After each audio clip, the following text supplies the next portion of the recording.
expand unabated and take any part of the board. I'm not debating you, answer your question, I'm answering. If you don't like it, that's your choice. I just want to follow up. So how many Jews actually live? Actually, the Palestinian parliament has a Jewish representative of the Palestinian parliament. 1/3 of the parliament is arrested by Israel, just for your information.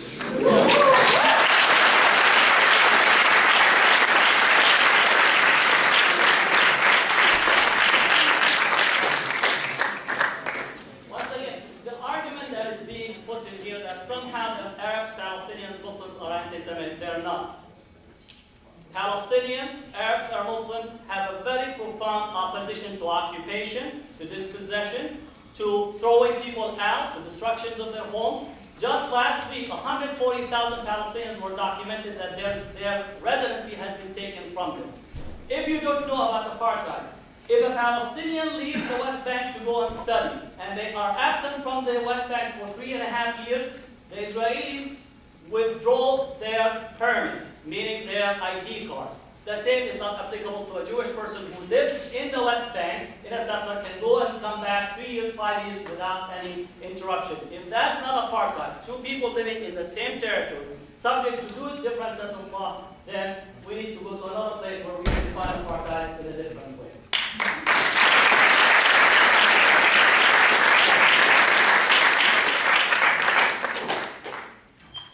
To ask a question really related to your talk about how the university is administering Palestine integrated checkpoints. I understand why the ABL does what they do. I understand why AIPAC does what they do. I understand why a segment of the Jewish population supports Israel, and I understand why Israelis support Israel. What I don't understand is what is the impetus, what is the motivation behind administrations in the UC system and universities countrywide to go along and be complicit with the subjugation of the discourse on Palestine. What's their motivation? If somebody came to me and asked me to do something that I felt as though was wrong or discriminatory, I wouldn't do it. So I don't understand the impetus behind that, and I was wondering if you could illuminate that for us. Let me give a bigger picture. I began to say that the university has become part and parcel of reproduction of the system. Palestine is one of my concerns, but I've also been active in anti-nuclear development. The UC system is #1. We develop the best nuclear weapons the world knows. If Saddam Hussein has weapons of mass destruction, our campus is just thriving on weapons of mass destruction. Right? So we're part of that. We're part of the corporate structure. Our university is becoming a McDonald's outfit. We don't graduate intellectual students. In my perspective, we graduate cubicle inhabitants. You know, we graduate 3,000 products for Cisco, 3,000 products for Apple, 3,000. So we have transformed the mission of the university from being a critical arm of challenging power, speaking truth to power, to being actually in bed with power without even a wedding or a marriage contract. Universities are selling departments for cheap. A department, you know, a chancellor would love it when a corporation puts $5 million to buy a department. And when you think about it, if a company puts $5 million to a department, it's not even the amount of money they spend on coffee or paper tissue in their bathrooms, in their headquarters. Any corporation that wants to run a research and development, the last time I checked, Intel has almost $2.5 billion for their research and development. So when they put $5 million at a UC, we are loving it. You know, the chancellors will actually do the hoops and the cheerleaders come up and do the pom-pom. They're selling the university for cheap. This is the public trust. This building was built by our tax money. When the chancellor and the regent signed on this check for $5 million, they're selling the institution for cheap. They're silencing research. Even though they might not tell the faculty you can't write this, but the faculty knows that this money is coming from such and such corporation, so I better not make the critical analysis that are needed in there. And we had a number of cases in Berkeley where the faculty was put, their tenure was put in hold, and we had to go into a battle.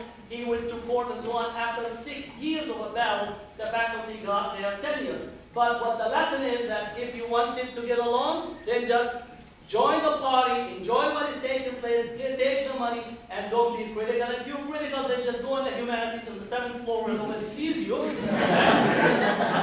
And then, institutionally, that the chair of the department wants to move up into a, a dean, the assistant dean wants to move to a dean, the dean wants to be vice chancellor, vice chancellor wants to move up and up until somebody, wants to make it into the $240,000, $250,000 or $300,000, payroll. So once again, everybody tries to play don't rock the boat. And not rocking the boat means accepting the framework that is in there, and not to challenge the basic contours, not in relation to Palestine, not in relation to the military-industrial complex, not in relation to the research that is actually benefiting directly and copyrighting the intellectual production of our institution to a company, or a company making millions of dollars. And I look at it, just down from me, the department was sold for $10 million. That's what I say, it was sold. And for the $10 million, they got 60 tenured faculty. Right? They get 20 graduate students that work from day in and day out for $15,000 a year, and the university is happy about that. Right? So that's the problem. It's a structural problem within our universities. It's the public trust, and we're still in it down the drain. And Palestine, once again, becomes part of that overall framework.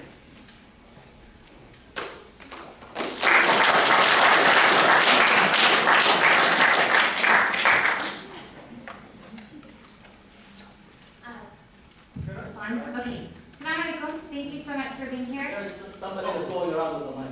Oh, go ahead. Sorry. I wonder, the title of the program is Silencing Dissent. And I wonder if it should be actually criminalizing dissent. Because in the context here, where we've seen Irvine 11 being criminalized, and in conjunction with the way in which law enforcement agencies like the FBI define terrorism, that allow them to probe not only one's religious views, but even political views. I wonder if we should start characterizing and maybe thinking that really this probing of a particular kind of politics in what they've deemed as radical politics is what's happening. And folks are being criminalized because of their politics. So I'm just wondering what your thoughts are on that. I think it might be two definitions that point toward the same reality. So silencing dissent and criminalizing dissent might be a pointed to the same dynamics that are taking place. So I wouldn't challenge the characterization. I would possibly also agree with it and add it to contextualize more what is being done. I would like to just question your idea about the point that a university, this is something heinous and terrible, that a university wants to perpetuate the culture. And you seem to be suggesting that the role of the university is to tear down the culture, to challenge the culture. There's nothing wrong with that. There's freedom of speech, and people can say whatever they want in this great country. But in fact, this university, this beautiful structure, and all these buildings, and everything that's in here, and all the labs, and chemistry labs, and the med schools, and the law schools, are to perpetuate the culture. We happen to like this culture, many of us. We happen to love this country.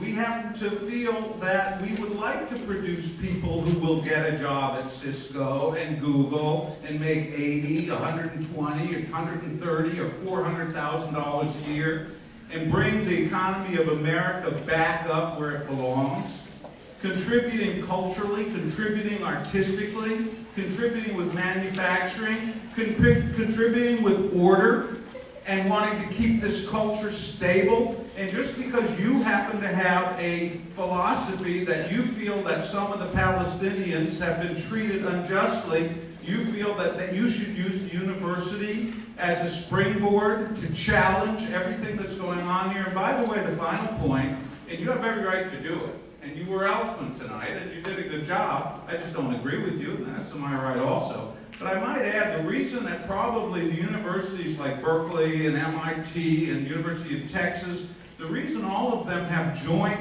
work with Israel, it's not because they want to oppress the Palestinians.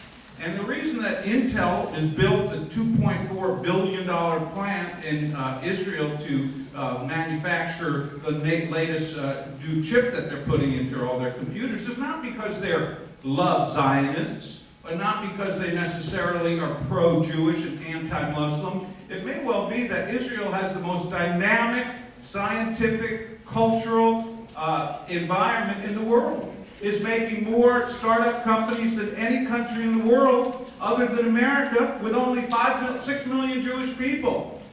There are more businesses started, startup businesses and computers in Israel than in the entire Muslim world. So please comment on that. Final comment.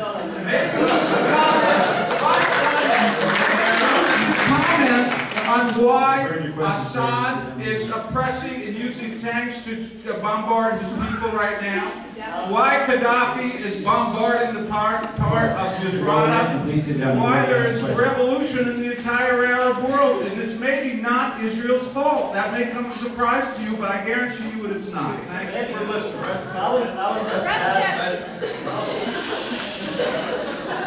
It's okay, it's a free country. If he wants to work at Cisco, that's his choice. I love to work at Cisco. Actually, we're live streaming across the internet for not just your all audience, but for actually thousands across the internet. And I actually have a question coming in from Phoenix, Arizona, from Tim. And he wants to know, since groups like La Raza and want to take over California, and also want to secede parts of Texas because Mexico owned the land before that. How is that different than what's happening in Palestine? When a war happened in 1967, and Israel defeated the Arab nation and actually took over all the land all the way to Egypt, and it was their prerogative to do whatever they wanted to do after, just under the war context. That was your question? No, I said, how is that, my question is, how is that any different than, why should we give our land, Texas, back to Mexico, and California back to Mexico? That's your point. So, what's your conclusion that Israel should not give? No, I'm just saying. No, it's fine. So, basically, your position is that Israel should not give the land back to the Palestinians. Is that your position? Well, I'm just saying, is that your position? No, my position is the position I'm trying to say. How is that different? That we should give, why shouldn't, in the explanation that you're giving, that Palestine land should be given back, why should Mexico be given back in that context? So what you say is you disagree with the President George Bush, who said that we shouldn't have Palestinians. No, you asked a question, let me answer. You can't have both. Can you step back from the microphone? Can you step back? Can you step? The U.S. President George Bush said that there should be a Palestinian state. So you disagree with that, that's fine. President Clinton said that there should be a Palestinian state. Don't give me the face. That's what the President said, that there should be a Palestinian state. More so, Barak, right? Yehud Barak in Israel said that there should be a Palestinian state. So basically, but it's Israel's decision to do it. That's their decision. Question, please. You're welcome to your position, and that's what the position you reflected, and thank you for your All right, comment. thank you. Appreciate it. You're welcome. I have to catch your plane, right? So once again, the $20 is available here, so please support the Irvine 11 for donation. I have to catch a flight, otherwise I'll miss it.